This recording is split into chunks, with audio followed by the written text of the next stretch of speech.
வணக்கம். பெரிய புராணம் தான் இப்போ பார்க்க போகிறோம்.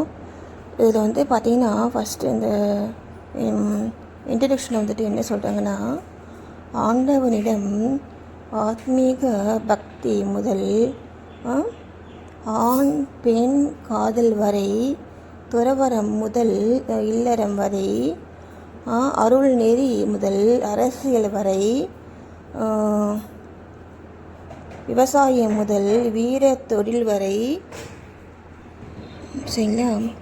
அப்புறம் தியாகம் முதல் சூதாட்டம் வரை, அப்புறம் மென்மை முதல் வன்மை வரை, அப்புறம் இயற்கை முதல் கற்பனை வரை, சரித்திரம் முதல் புராணம் வரை, சம தர்மம் முதல் சாதியாச்சாரம் வரை, பழமை பண்பாடு முதல் புதுமை புரட்சி வரை பலவிதமான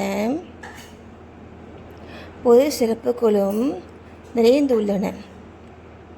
சரிங்களா? இதில் இந்த புக்கில், இந்த பெரிய புராணம் ஸ்டோரி இதில் ஓகேங்களா, எல்லாமே இருக்குதுன்னு சொல்கிறாங்க.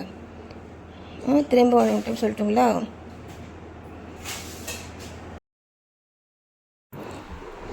சொல்லட்டுங்களா? பாருங்கள், ஆண் பெண் காதல், அப்புறம் துறவரம் முதல் இல்லறம் வரை, ஓகேங்களா? துறவரம் டு இல்லறம். நமக்கு வந்து பார்த்திங்கன்னா இல்லறம் டு துறவரம், ஓகேங்களா? அப்புறம் பார்த்திங்கன்னா அருள் நெறி முதல் அரசியல் வரை, விவசாயம் முதல் வீர தொழில் வரை, அப்புறம் தியாகம் முதல் சூதாட்டம் வரை, ஓகேங்களா? அப்புறம் மென்மை முதல் வன்மை வரை, ஓகேங்களா? மென்மை வன்மை, இயற்கை முதல் கற்பனை வரை, சரித்திரம் முதல் புராணம் வரை, அப்புறம் சம தர்மம் முதல் சாதியாச்சாரம் அப்படின்னா அந்த சாதி வேற்றுமை பார்க்குறாங்க இல்லையா, அது. அப்புறம் பழமை பண்பாடு முதல் புதுமை புரட்சி வரை, சரிங்களா? பலவிதமான பொருட்சிறப்புகள், இந்த மாதிரி எல்லாமே இந்த மாதிரியான எல்லா பொருட்சிறப்புகளும் இதில் வந்துட்டு நிறைந்திருக்கு என்ன. அப்புறம் 4253 செந்தமிழ் பாடல்களால் இந்த காவியம் வந்துட்டு உண்டாயிருக்கு. ஓகேங்களா? இதில் வந்து பார்த்திங்கன்னா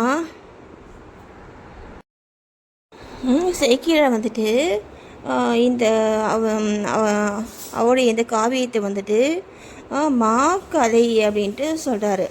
சரிங்களா? இது வந்துட்டு நம்ம திருத்தொண்டர் புராணம், சேக்கிழார் புராணம் அந்த மாதிரியும் சொல்கிறாங்க. அப்புறம் வந்துட்டு 63 கதை அப்படின்னு சொல்கிறாங்க. சரிங்களா? வருங்க.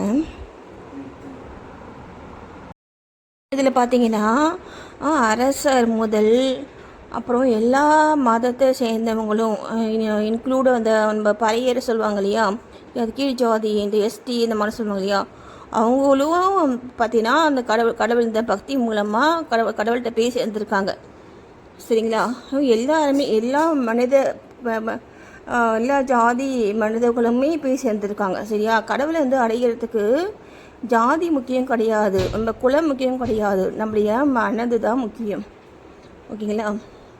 இருங்க, இந்த 63 நாயன்மார்களில் சமய குறவர் நால்வர் அப்படின்ட்டு 4 பேரை மட்டும் வந்து தனியாக சொல்கிறாங்க. அவங்க வந்து யார் அப்படின்னா, அப்பர், சுந்தரர், மாணிக்க வாசகர், அப்புறம் வந்துட்டு திருஞான சம்பந்தர். ஓகேங்களா?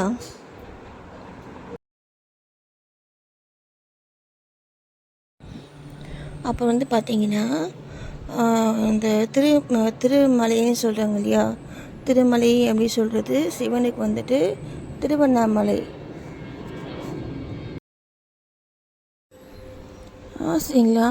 அப்போது அதோட வந்துட்டு ஒரு மிக சிறப்பு பெற்ற மலை வந்து பார்த்திங்கன்னா இமயமலை. இமயமலைங்க வந்து சிவன் வந்துட்டு வாழக்கூடிய வந்துட்டு ஒரு இடம்னு சொல்கிறாங்க இல்லைங்களா. அப்போது அந்த மலையில் அந்த மலைக்கு வந்து ஒரு கற்பனை செய்ய முடியாத அளவுக்கு அவ்வளோ அதிகமான பெருமைகள் இருந்துட்டு இருக்குது. சரிங்களா? அடுத்த வர பதிவுகளில் அதை பற்றி பார்க்கலாம். நன்றி.